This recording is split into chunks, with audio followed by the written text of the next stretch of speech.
Here we go with another edition of B&J's Custom here in Dallas, Texas.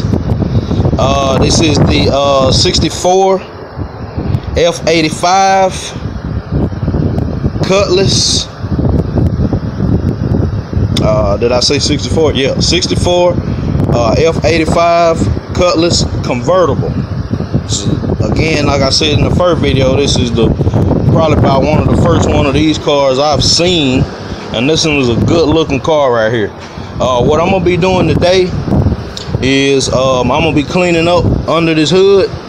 You see some of these, parts are rusty, and basically what I call it look ashy up under the hood. So I'm gonna be cleaning all this up, and then I'm gonna be painting it all. That way, with the motor sitting in there, it look good. This tailpipe right here, I'm gonna cut it off from under there because, like I said, it was a inline 6 engine. Here it is right here, and the exhaust manifold is on the driver's side of the engine, and it mounts up right here. And so basically, I'm gonna be cutting that pipe off from under there because I'm gonna have to go with two new pipes, two new. You're gonna have to go from two pipes all the way from the back, because we're gonna do either the stock manifold that come with the LS motor, or we're gonna use headers on here. So all that's gonna have to come out that pipe down there. So I'm gonna be cleaning all this up and repainting it. This probably just gonna be one video. Try to shorten it up a little bit. And then over here, I know you seen it earlier when I flashed by here. This is the Tanks Inc. tank right here. I got a Warborough 255 fuel pump down off in there. You got your sending unit, and you got your fuel pump assembly. The reason why, let me get the Tanks Inc. emblem right here. I know it's upside down, but it is what it is. But the reason why you need to get the Tanks Inc., and I'm not gonna say you need to, I'm gonna say you want to, is because if you use the regular tank, and a lot of people gonna argue with me about this, but that's your choice. Whoever the installer is, he chooses to do how he chooses to do. But I'm the type of person where I feel like if you got a fuel injection motor, you need to go ahead and go back how that fuel system was set up. I don't like inline fuel pumps. I'm not saying there's anything wrong with it. I know a lot of people out there are running regular tanks with inline fuel pumps, but I don't like them. I just don't like them. That's my personal preference. But so I try to get all my customers to go ahead and get, so they can put the fuel source back in the tank, and then we just mount the tank up, and then everything goes back up like it's supposed to be. The reason why I feel like you don't want to use a regular tank, and like I said again, a lot of people probably gonna argue with me. When you're driving down the street and you turn a corner, in a regular tank, all the fuel goes to one side, and then your fuel pump is not getting fuel.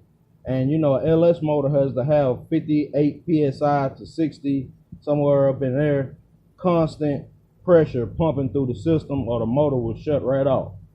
So you don't want no starving anywhere in your line. You don't want a fuel and then a gap of fuel in your line because you turned the corner, and then when you get ready to take back off again, it die out on you. So I like to use these tanks because what they do is, if you don't know, the difference between a fuel injection tank and a regular gas tank is, a regular gas tank is just open all on the inside, and you just pulling fuel from the bottom.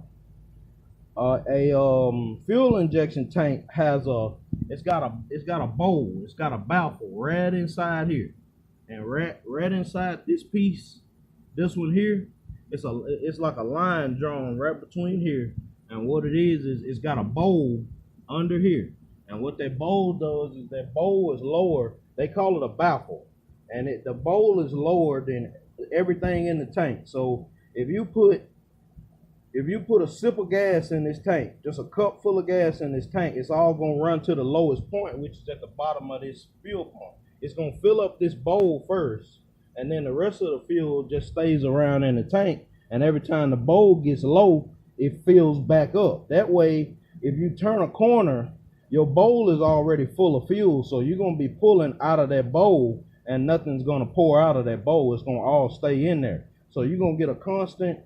You're gonna get constant 58 pounds of pressure, psi of pressure, up to your fuel pump. So that's why I run the tanks back in the pump. I know a lot of people don't feel that way. A lot of, I mean, there's several different options. You can do I've seen people do sump pumps where they sit like right here. It's just a bowl that hold, basically it's the same setup as this right here. But all you're doing is you running a regular pump fuel tank from the back. You running your lines up to the back where your line come out right here for your fuel line, and then you run it over into here, and it fills up that bowl, and then your pump sits in that bowl, and then it just pumps the pressure that it needs straight over to the motor. So it's pretty much the same setup. So like I said, I just prefer this better. It's cleaner, it's easier, give you more room up under the hood. But like I said, my main purpose of the video today is I'm gonna be cleaning up under this hood, painting, getting it ready to install the engines, and I'm gonna be taking off these frame mounts, and I'm gonna be installing the new frame mount so the LS motor can go back in here. So I'll flash back to that later on when I get this painted. All right, I'll update y'all later. Go again, back, B&J's Custom, showing y'all the finished product. I mean, I say finished product, but I might end up adding another coat to it.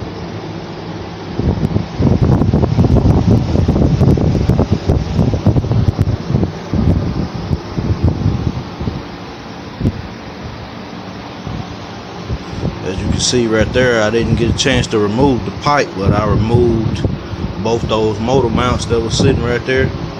Getting ready to put the new mounts in there.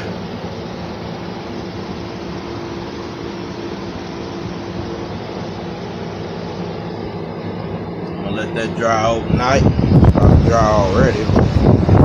Let it dry overnight. Set in real good. I might come back, hit it with another coat. I'm gonna go ahead and put them new mounts in there, and then I'm gonna be ready to set the motor off in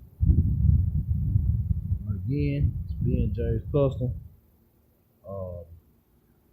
Dallas, Texas. Go ahead, like, subscribe, all that good stuff.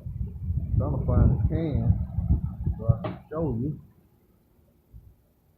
There it is right there. It's that BHT.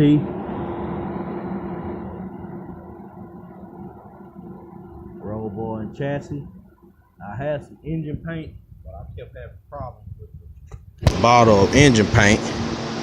And so I ended up going with the chassis paint. And it actually sprayed just the same. I like the VHT because the VHT spray on real thick, and if you spray it the right way, it looks just like a paint job. Except for in some of the rough areas, ain't nothing you can do about that. But try to prime it up and then just paint it. But that's it. B&J's Custom. Like I said, get back here tomorrow. I'm gonna probably put the motor mounts in. Go ahead and set the motor in there, and I'll update y'all later. All right.